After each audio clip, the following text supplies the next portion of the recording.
سلطان نور الدین زنگی ایک متقی بادشاہ تھا۔ رات کا بہت سا حصہ وظائف اور تہجد میں خرچ کرتا تھا۔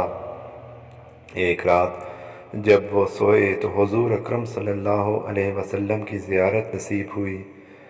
حضور صلی اللہ علیہ وسلم نے دو کیری آنکھوں والے آدمیوں کی طرف اشارہ فرما کر سلطان کو کہا کہ ان دونوں سے میری حفاظت کرو۔ سلطان کی گھبراہٹ سے آنکھ کھلی، فوراً وضو کر کے نوافل ادا کیے اور دوبارہ سونے لگا۔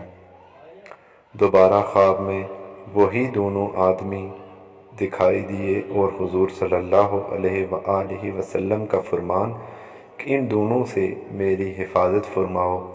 وہ دوبارہ اٹھا اور پھر وضو کر کے نوافل پڑھے، پھر لیٹے اور آنکھ لگتے ہی تیسری مرتبہ بھی یہی خواب آیا تو اٹھ کر کہنے لگا، اب نیند کی کوئی گنجائش نہیں ہے۔ فوراً ہی اپنے وزیر کو بلایا جس کا نام جمال الدین تھا۔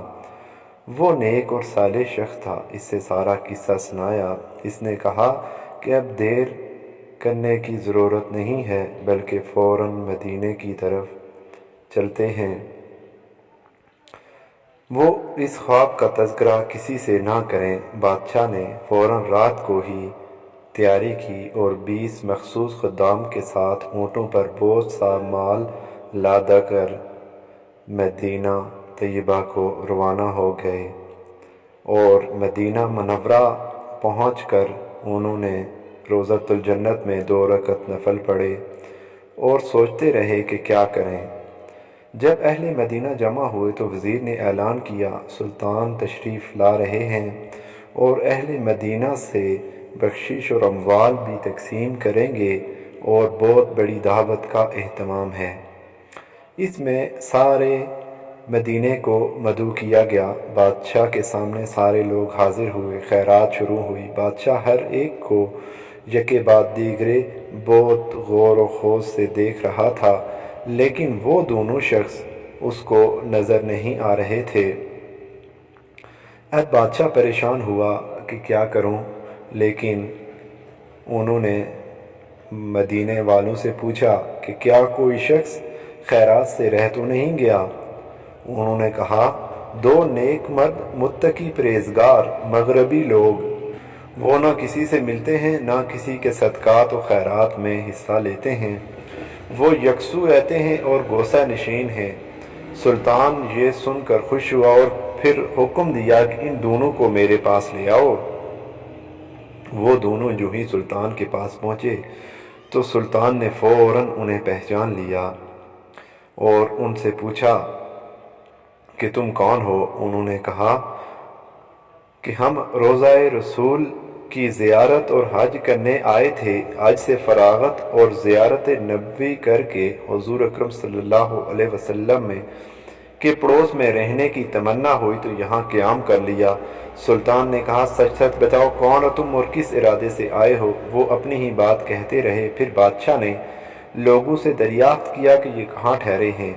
بتایا گیا کہ روضہ اقدس کے بالکل قریب ایک سرائے ہے، وہاں پر ٹھہرے ہوئے ہیں۔ بادشاہ ان کے سرائے پہنچ گیا اور وہاں قرآن اور بعض کی کتابیں پائی، لیکن کوئی پرتجسس چیز نہ دیکھی جس سے خواب میں تائید کی گئی تھی۔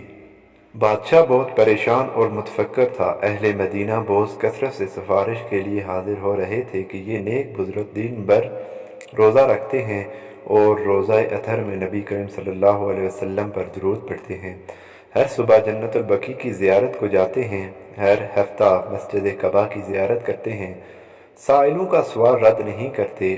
اس قحط کے سال میں اہل مدینہ کے ساتھ انتہائی ہمدردی غمگساری انہوں نے کی ہے۔ بادشاہ حالات سن کر تعجب کرتے ہوئے ادھر ادھر متفکر پھر رہے تھے۔ دفعتاً خیال آیا کہ ان کے مسلح کو اٹھا کر اس کے نیچے دیکھا تو ایک پتھر اور سرنگ نکلی جو گہری کھودی گئی تھی اور بہت دور تک چلی گئی تھی۔ یہ دیکھ کر سب دنگ رہ گئے۔ بادشاہ نے ان کو غصے سے کانپتے ہوئے پیٹنا شروع کر دیا۔ صحیح واقعہ بتاؤ۔ انہوں نے کہا، ہم نصرانی ہیں۔ عیسائی بادشاہ کے کہنے پر اس نے ہمیں بہت سا مال و دولت دیا اور حضور صلی اللہ علیہ وسلم کا جسد مبارک نکال جانے کا حکم دیا۔ وہ دونوں رات کو اس جگہ کھودتے اور مٹی نکالتے، صبح کو 2 مشکیزوں میں بھر کر جنت البقیع میں ڈال دیتے تھے۔ لوگ سوچتے تھے کہ یہ جنت البقیع زیارت اور دعا کے لیے جاتے ہیں۔